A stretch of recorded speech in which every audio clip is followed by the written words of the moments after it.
हमारी तरफ से पाकिस्तान की तरफ से जो है ट्रेड ओपन करने की बात की गई, ट्रेड मिनिस्टर भी इंडिया के लिए अपॉइंट कर दिया गया, साथ ही ये भी स्टेटमेंट दे दिया गया कि हम तो ट्रेड करेंगे ही। इंडिया को जो श्रीलंका में फौज भेजनी चाहिए, ट्रूप्स ऑन ग्राउंड भेजने चाहिए।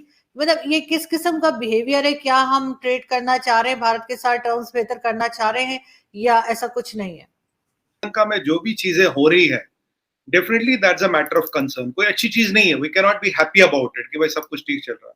अगर आप अभी देखें, प्राइम मिनिस्टर रिजाइन, राजपक्षे साहब का घर जला दिया एमपी। कि हमारी तरफ से पाकिस्तान की तरफ से जो है ट्रेड ओपन करने की बात की गई, ट्रेड मिनिस्टर भी इंडिया के लिए अपॉइंट कर दिया गया, साथ ही ये भी स्टेटमेंट दे दिया गया कि हम तो ट्रेड करेंगे ही नहीं।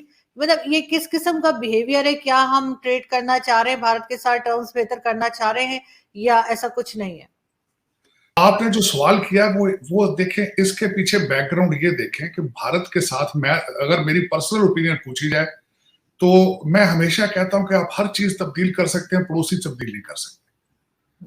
और भारत के साथ जब तक आप डायलॉग नहीं करेंगे, अच्छे रिलेशनशिप नहीं आप कोशिश करेंगे, आप अपने आप को आइसोलेट करके बैठे रहेंगे बंद करके, तो इसमें से जीत किसकी है? किसी की भी जीत नहीं।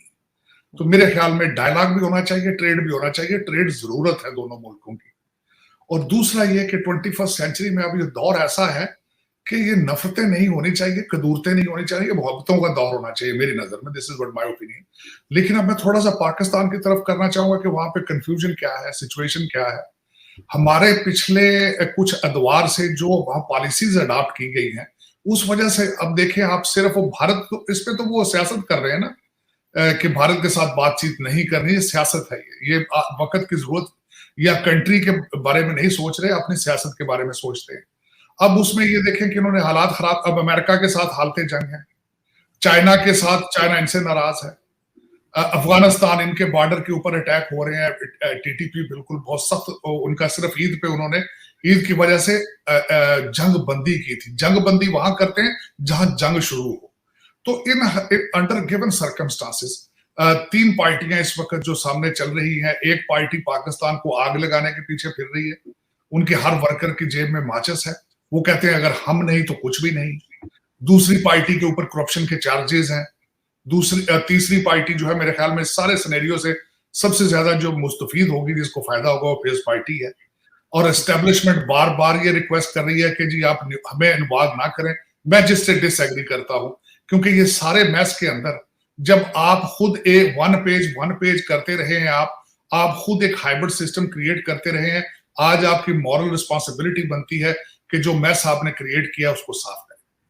लेकिन ये जो आपने जो मुझे अर्ली क्वेश्चन में कहा कि मैं समझता हूँ बड़ी अच्छी बात है कि ट्रेड मिनिस्टर को अपॉइंट किया इंडिया में।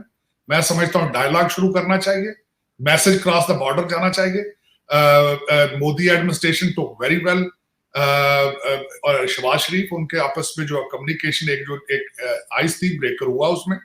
और मेरे ख्याल में वक्त की जरूरत है कि दोनों ममालिक को सोचना चाहिए वेयर वी आर हेडिंग। हमारे 70-74 साल की हिस्ट्री में हमने कौन सी आइडियोलॉजी, कौन सा हरबा नहीं इस्तेमाल किया। आपने जंगें भी कर ली, आपने एक दूसरे के साथ शरारतें भी कर ली, सब कर लिया। लेकिन मेरे ख्याल में moving forward it has to be a decent relationship as a good neighbours.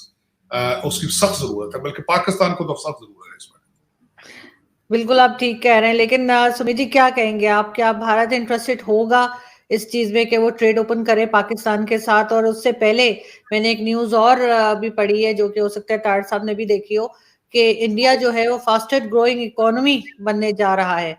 तो अगर ये खबर सही है तो बहुत सबसे पहले मुबारक हो आप लोगों को, लेकिन ये कि हम भी उससे कुछ सीखना चाहेंगे।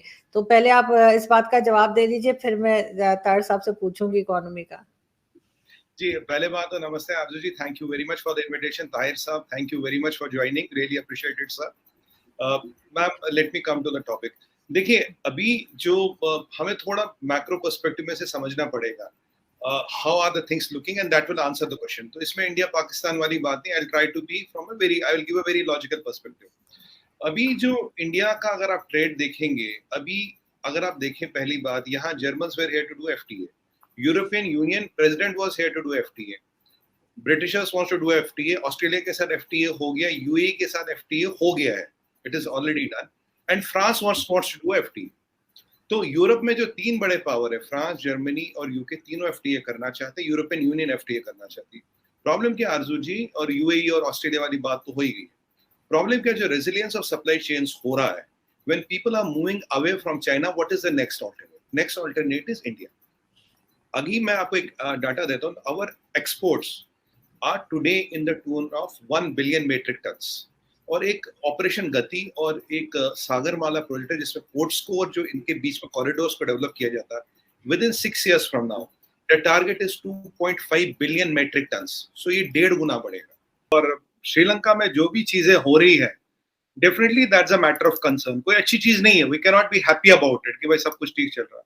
अगर आप अभी देखे, प्राइम मिनिस्टर रिजाइन, राजपक्षे साहब का घर जला दिया, एमपीज के घर जला दिए, कुछ एमपीज मारे गए, शूट एट साइट का ऑर्डर है, इमरजेंसी है, पढ़ाई नहीं हो रही, इंक और पेपर के पैसे नहीं, एग्जाम डिलीट कर दिए, 4-4 दिन तक बिजली नहीं आ रही, पेट्रोल डीजल बहुत बचा, 34% inflation is hyper inflation which technically can not be reversed. तो अगर हम कोई भी चीजों को उठा के देख लें, they have defaulted on all the debts. अगर हम कोई भी चीजों को उठा के देख लें, स्थिति बहुत खराब है। और फिर जो राजपक्षे साहब ने भाई इलेक्शन जीतने के लिए फ्री वीज दे दिए, फिर बोल दिया भाई ऑर्गेनिक खेती करेंगे, फर्टिलाइजर का इंपोर्ट बंद कर दो, वीट सरप्लस थे वो, वीट डेफिसिट हो गया, और जो चाय उनकी एक्सपोर्ट होती थी वो नहीं होती। एक और गलत धारणा चीमा साहब ये कहते हैं कोविड के कारण उनका टूरिज्म कोलैप्स हो गया। टूरिज्म से केवल 4 बिलियन का रेवेन्यू आता था चीमा साहब, और थाईलैंड से आप कंपैरिजन करें, it is 55 to 60 billion dollars. You can do the comparison. तो इट्स नॉट कि Sri Lanka was the tourist hub जहां इतने बिलियन का रेवेन्यू आता था। ठीक है, ठीक ठाक इंडस्ट्री थी उनकी, पर इट्स अ क्लॉसियल डिजास्टर। कई सारे डिजास्टर आ गए, और सीधी सी बात है, मैं तो कई बार अपने नेशनल टीवी भी कह चुका हूँ कि भाई श्रीलंका के पॉलिटिशियनों ने पैसा निकाला है, हैव साइफन्ड द मनी। और सबसे बड़ी दिक्कत क्या है? Classical mistake. क्लासिकल मिस्टेक ये है चीमा साहब, इट इज जिसे मोदी जी कहते हैं वंशवाद, डायनास्टिक पॉलिटिक्स। भाई प्राइम मिनिस्टर एक भाई, प्रेसिडेंट एक भाई, स्पीकर एक भाई, सारे तो आपस में आपने बांट दिए, तो कौन किसको चेक एंड बैलेंस करेगा? एक भाई आता वो सबको ले आता। तो ये जो इन्होंने पैसा निकाला, जो वंशवाद है, ये जो डायनास्टिक है, dynastic politics is a death nail for democracy. ये आपकी कंट्री में नहीं, हमारी कंट्री में नहीं, हर जगह एप्लीकेबल होना चाहिए।